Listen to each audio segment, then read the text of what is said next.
So what are you doing here in Newsom? Well, I'm trying to become a better network marketer, Richard, and I got the chance when I was over at GoPro to get an invitation from you to come down and hang out. I brought my sleeping bag and said I'm not leaving. So finally, your wife, because she was doing all those wonderful webinars and stuff this morning, kicked us out of the house and we went for a walk. And I got to pick your brain, and I said, "Man, please let me talk to your friends because this is magic. I learned so much." All right. I want you guys to know. How about you coffee shop interview me? This is okay, in 1 second. All right. This has been the most unbelievable 48 hours of my life, really, truly. I went to GoPro, it was wonderful. But then I went over to, and Eric Worre calls me up and says, "Do you want to have dinner?" And I'm thinking, yeah, I'm going to go. I don't want to go because I'm an introvert. I'm scared to death. And but I know there's going to be like 40 people and I'm going to be able to hide in it. Hey, cool it! Anyway, Trying to do it live here. it's hilarious. So Eric Worre, so I get to dinner and I'm already petrified and like sweating. And all of a sudden we walk in the restaurant and it's not 40 people. It's Eric, his wife, his daughter, and his son, and me. And now we're really in trouble because I'm going to actually have to talk and they're going to realize I know nothing about anything. Nothing. So I lived through that dinner and it was great, by the way. And I just found out that the one thing that Eric and Marina have in common with all of us is they're normal people and they just love people and they want to make a contribution just like you do. And they're human beings. That was interesting. I had no idea. And the second thing was Richard invited me down here. And I got to spend the night at their house with Richard and Kimmy and their beautiful daughter, Haley, hear about their life, get into their life, get their wisdom. I mean, it's just been amazing. And I want that for all of you guys. So, Richard, how long have you been doing network marketing? 43 years. Why? What do you love most about it?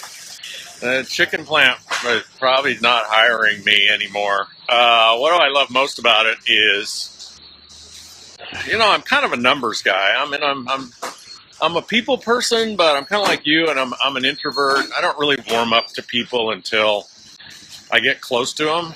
I'm not real big on strangers, but of course I've learned to connect with them. So being a numbers guy, what I love most about network marketing is, where else can you invest a couple $1,000s or maybe even a couple of $100? Be closely mentored and coached by multimillionaires who have made their wealth in the exact same opportunity with the exact same product that you're endeavoring to build your wealth. You can be mentored with them on a part-time basis. You don't have to leave your job or your career. You could do it in as little as 30 minutes a day. You can take 4 years to become a millionaire or 14 years to become a millionaire, whatever your pace of play is. You can connect as part of the wealth building opportunity with tens of thousands of like-minded people all over the world. People that have a positive attitude, people that are uplifting, people that champion you, people that actually want you to win, people that give you a standing ovation when you walk across stage as a winner in your wealth building project. A community of people that, as much as it's about wealth and as much as it's about a product, it's also about personal development. The kind of personal development that makes your health better, that makes your marriage better, that makes you a better parent, that makes you a better son, that makes you a better friend, that makes you a better employee if you still have your full-time job. By the way, I am not typing this as we speak into the contact mapping app. So, what don't you like about multi-level marketing?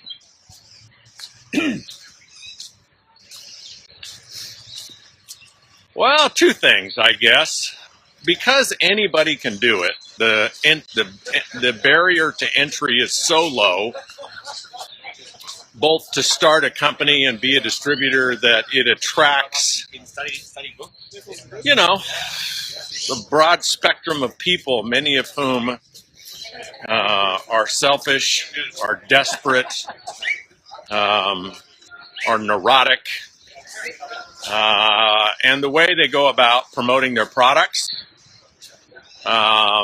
is unethical and illegal in many cases, and doesn't leave a fine impression. So I guess probably let me speak to it this way. The number one thing I don't like about network marketing is the way it's been done for the last 70 years has left a really bad taste in the mouth of the public. First of all, they don't understand what we do.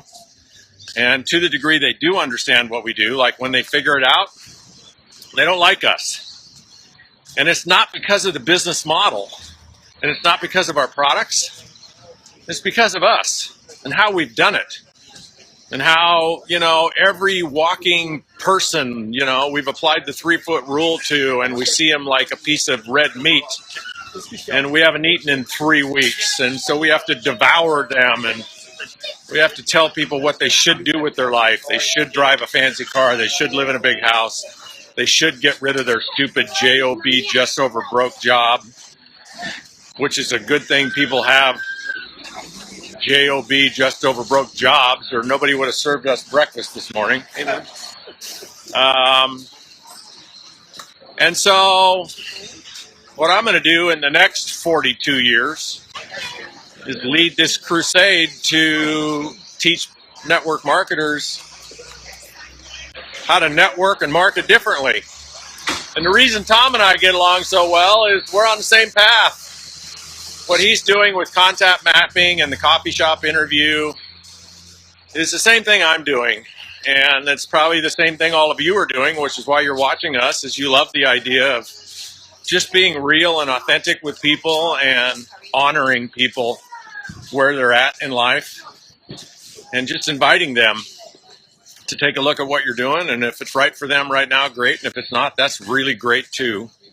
Talk to me about your health. How are you feeling? I feel fantastic. Why? Well, because I pay attention to what I eat. Yeah. And I get exercise almost every day. Good.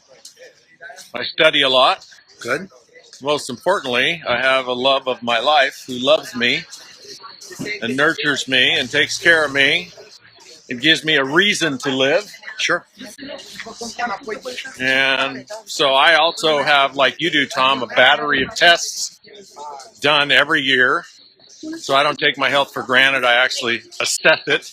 Just like I don't teach people to take their business for granted. I ask people, how you doing in your business? And they say, pretty good. That doesn't mean anything. How's your health? Pretty good. That doesn't mean anything. So I have a battery of tests done every year. Some tests done, like blood tests done, every quarter. So I know exactly how my health is by the numbers. So how do you have time to do all this? I mean, right now we're walking up and down this street called Hastings here in Noosa, Australia. I got up this morning. You and Kimmy were basically working, but you were working doing what you want, where you want. What's the story? Have you got enough time to live your life the way you want to live it, or are you completely upside down time-wise and chasing your tail with all the webinars and all the jazz that go along with this business? No, we're in complete control. There's times where what we do is we overcommit. I think we all overcommit at times.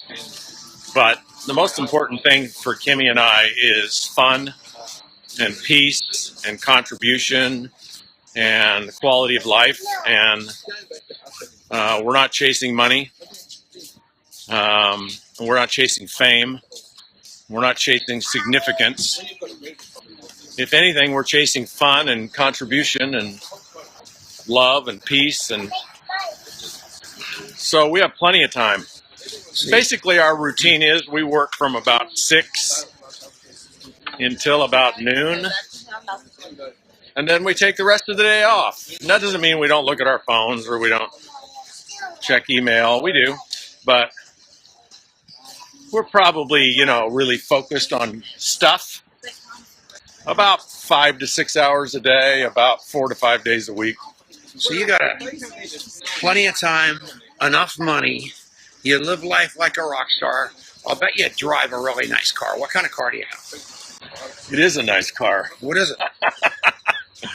I drive a 2000 2000 what? Mercedes, of No, course. What do you think I have? no. Some kind of flake? 2000 like 19 or 2018? I have 2000 Mercedes. You have 2000 Mercedes? Yeah. 2000? Yeah. Like that many cars? Yeah. Or you just have a Mercedes that was manufactured in the year 2000? Oh, I have a 2000 model year silver Mercedes. Okay. All right. So I just did the coffee shop interview on Richard Brooke. I've got enough information now to follow up with him powerfully. So if I call him tomorrow on the phone, I'm not going to even talk about anything today. We just talked, and I loved him. He loved me. Listen to this. He's going to go home, and he's going to go, Tom, and I had the greatest talk, Kimmy. We had such an unbelievable time. And Kimmy's going to go, that's wonderful, Richard. What'd you talk about? And he goes, everything. No, specifically, what'd you talk about? Well, we talked about me. Yeah. Wait a minute. Who else? Yeah, my favorite topic. We talked about me. And he didn't even realize it. He doesn't. You guys don't know how many kids I've got. You don't know anything about me. Richard was doing all the talking, but he thought we had a wonderful conversation. So then, Excuse me. you take that one more step. So now we've gotten to the point where Richard loved the conversation because all we talked about was Richard. And now he knows I was really interested in him. I've got all this documented, and I'm not going to call Richard tomorrow on the phone or next week and say, hey, Richard, how would you like to have a brand new Tesla? Richard doesn't give a rat's about cars. Hey, Richard, you really got to get in this deal. We're going to make a lot of money. Richard just told you that's the last thing he wants to hear is a bunch of hype. He wants to hear quality conversation about a profession. Hey, Richard, you really got to take this vitamin whiz-bang deal. He doesn't have any interest in it, man. The guy gets his blood tested quarterly, ixnay on the vitamin K conversation, because that isn't what's popping his eyes open at 2 o'clock in the morning. What's popping his eyes open at 2 o'clock in the morning is contribution. And if you want to enroll Richard Brooke into a possibility of yours, you can't talk about his health because he's got it handled. His money, he's got it handled. His time, he's got it handled. What his is bigger than that. You've got to bring him into the possibility of making a difference during his remaining time on this life past 63. He just told you another 40 years. So he's planning on living to 103 years old, and he wants to do something important in that time, not just make a bunch of stupid money, buy a dumb car, a bigger house, anything like that. He wants to do it with his wife. He wants to do it on his term. He wants to do it. That's it. That's the coffee shop interview. And then you write all that down.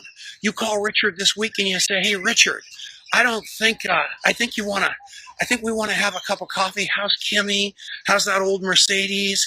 How's your mom? You come back with that conversation, and Richard just goes, great. And all of a sudden in a year, you look in your phone, you see Richard, and you have the same conversation. He feels remembered. Maybe there's a crack in the armor at that point.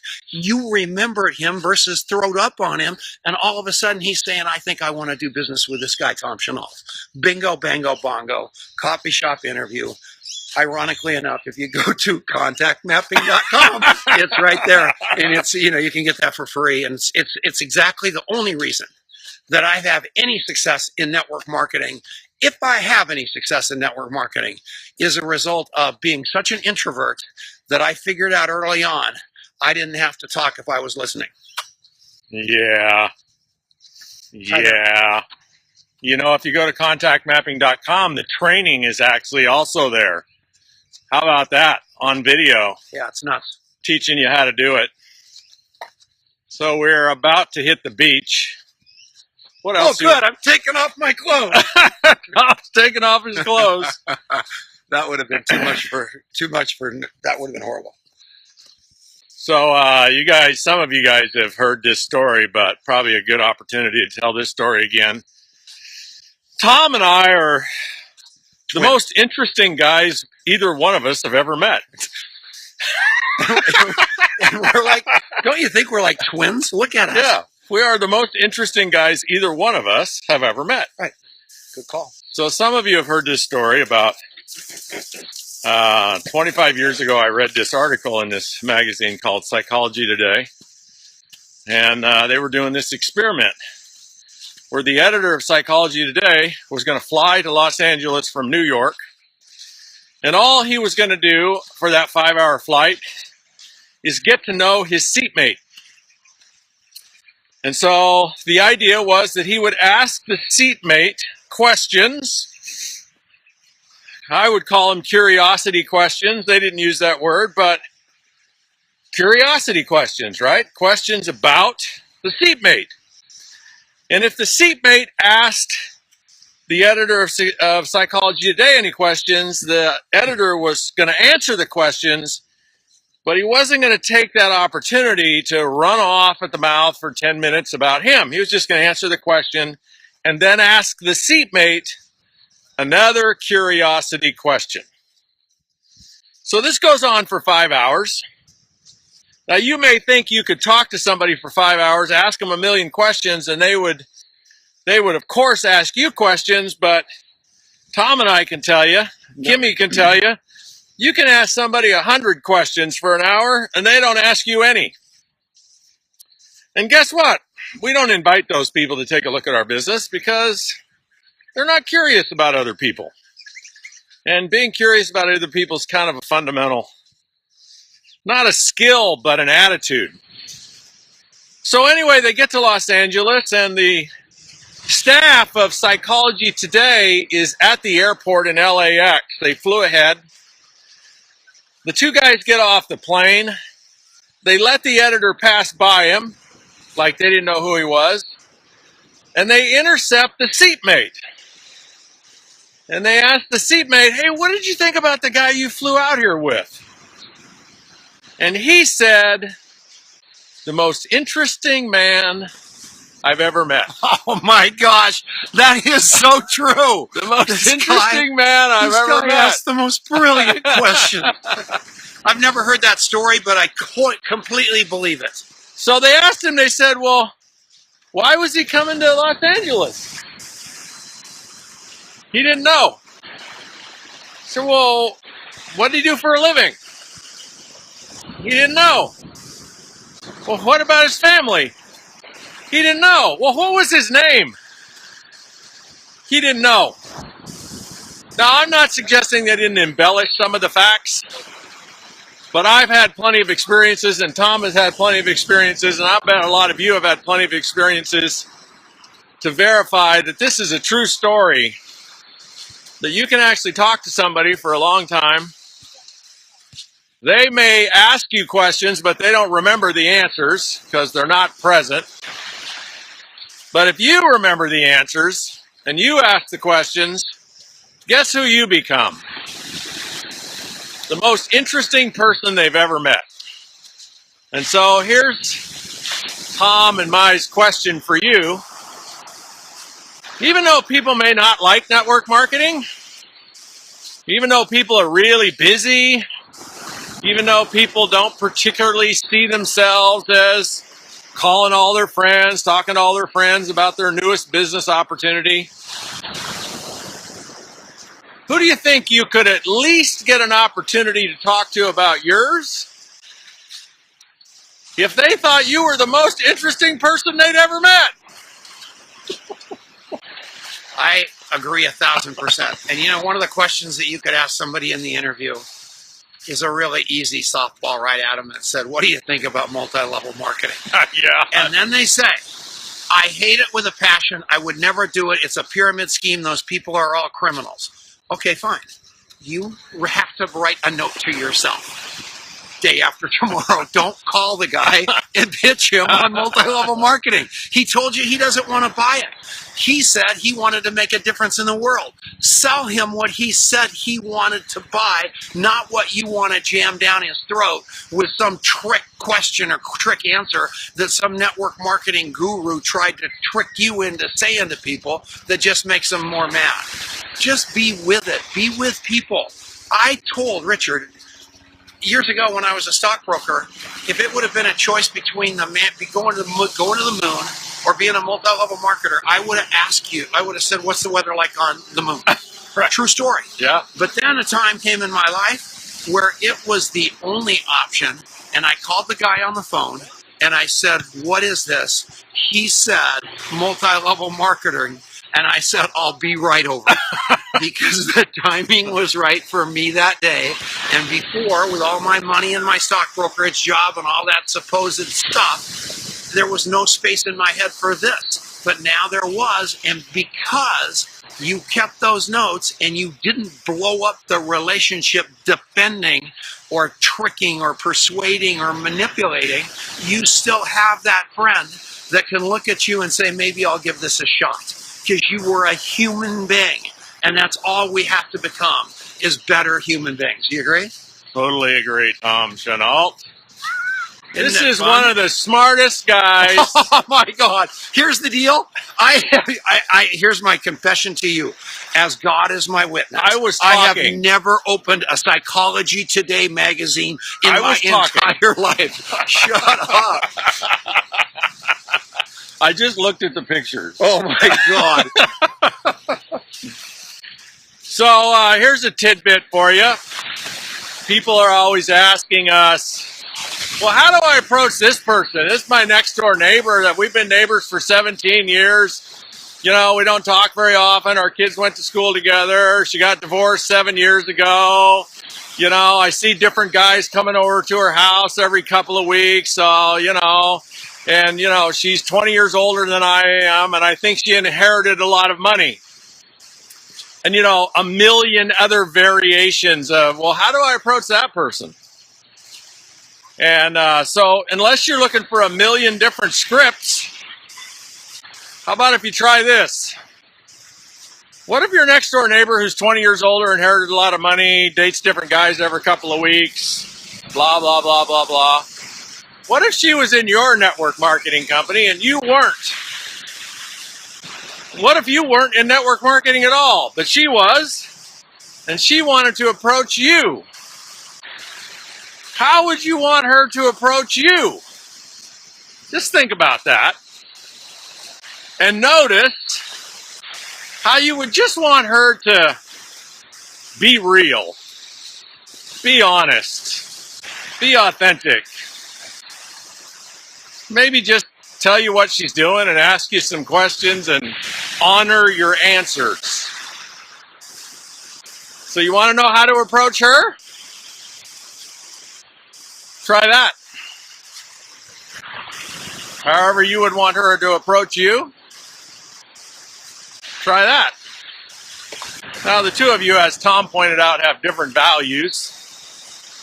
But the part of that question that's worth considering is how important it is to just be honest and be real. And,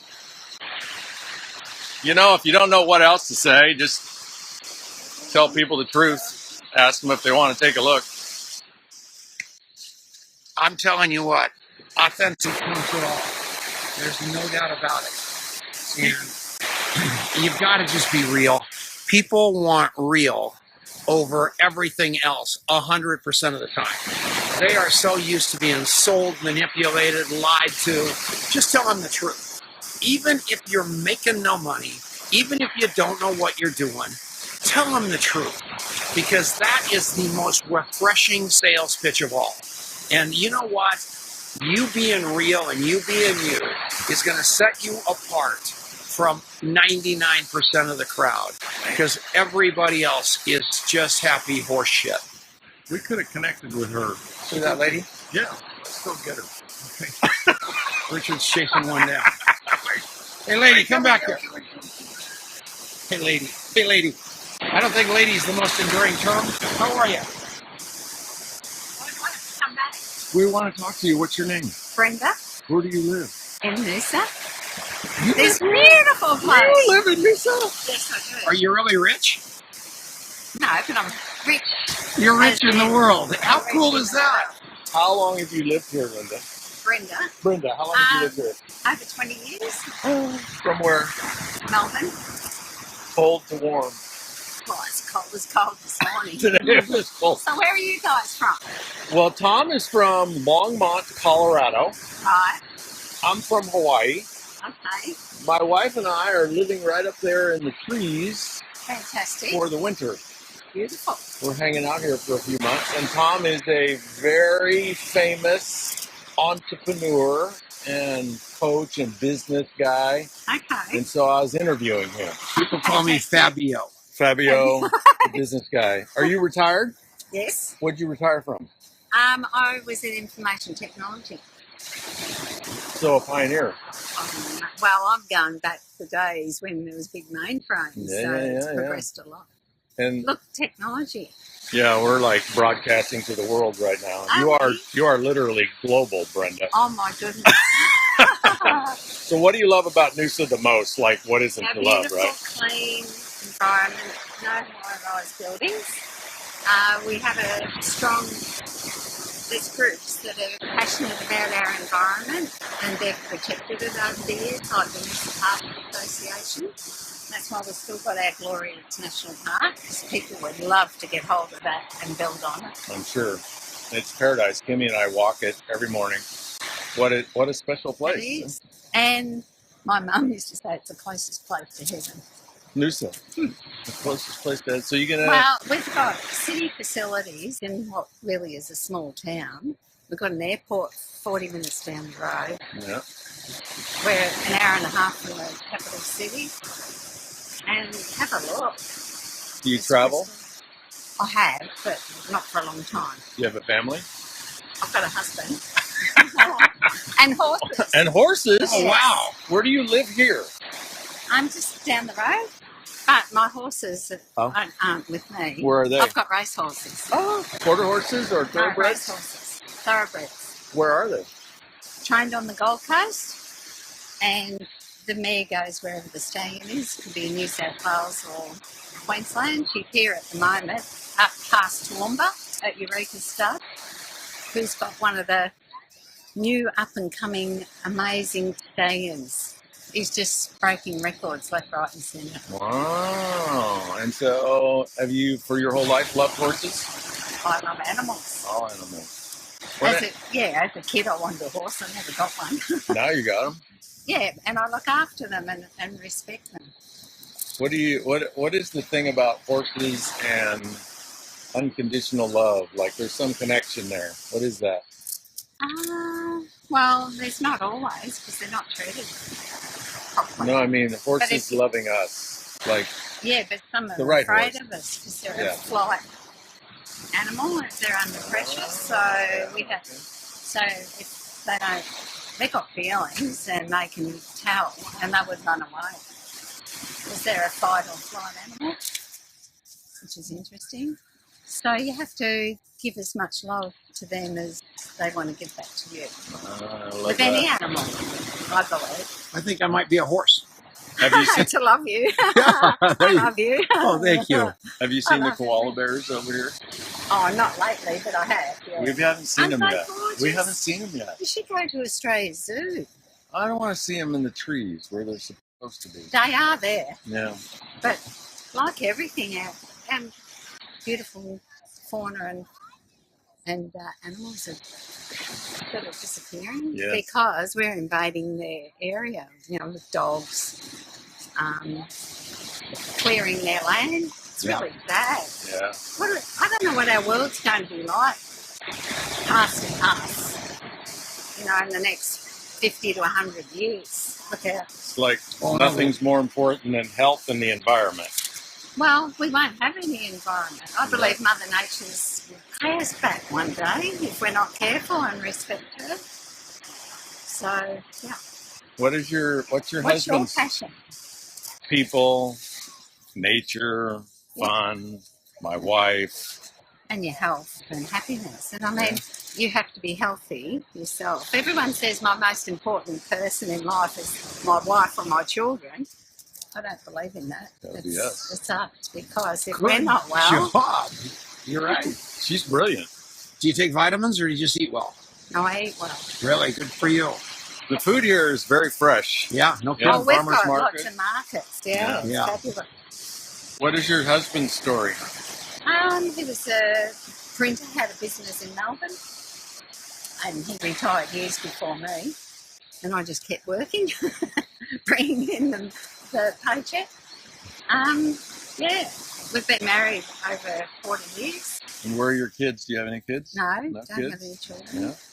And so do you do this every day? Do you walk the beach? Yes, and I do a little exercise routine up there. Well, we should follow her and catch her exercise routine on It's pretty camera. basic. You are in unbelievable shape. I'm telling you, it's incredible. Well, you don't know beautiful. how old I am. You are 54. Can you 48. stop that Nope. How recording? old are you? How old are Stop that recording. you? No, I'm not stopping. Older than your guess. But Huh? that's between me and you. You look 54 if you look a day. So I was going to say got your 48, money's worth, but I'm a young little man. more better, Well, smoother how old are than you? 63, How 67. I'm not. I'm in between. There you go. Yeah, I'm the oldest guy here by a long shot. No, you're not. But, You're going to get wet feet if you're not careful. yeah. Are you on social media? Do you do? Yeah, a little bit. Which more one? about Facebook, but more about rights of animals. Oh, do I you don't talk about me. right. Do you belong to a group, or do you promote the I'm environment? part of Greenpeace, Yeah. and I support. There's a group that saves horses. I support them. What No, about I donate locally what I here can. in Noosa? Is there a group?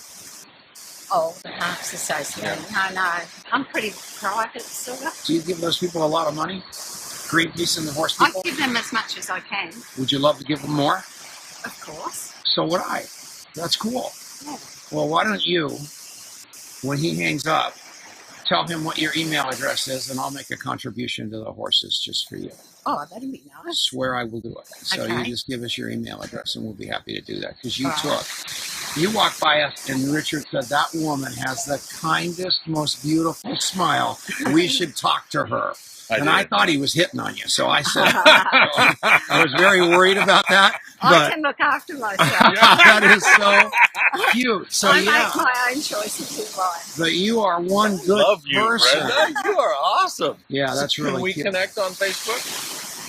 I want my wife to know who you are. She's very But special. you have to close your eyes sometimes because the video, we've got live export issues here at the moment. Yeah. So some of the graphics are pretty hard to see, but Yeah. it's a fact. Right. I don't hide facts. Beautiful. Someone's No, gonna I'm all speak about up. seeing. I used to work on a chicken plant, so I'm all about. And I was Yeah. raised on a horse ranch, Wow. so I get it. Yeah. All right, we're going to connect with you on Facebook. Oh, Okay, so you got to get. I'm not going to tell you online because I don't. Yeah, that's right. No. I You don't get want so- that. You don't want any of these people doing that. I get But we quite can tag you in it if you want to watch it. We've been talking to each other for an hour. All right. So Are we we'll. going to stop recording? Yeah, we're gonna do it right now. I don't know how to stop. This is my phone. He's the reporter. All right, we're going to connect here with Brenda. We're going to get connected on Facebook. We're going to get. She's gonna take us through the exercise We're going program. to the exercise program with her. Kimmy and I might have a cup of coffee with her. I mean, sometime in the next couple of okay. months. So we don't have to do it today for sure. All right, gang. Thanks for watching us. Over and out. Oh, right now.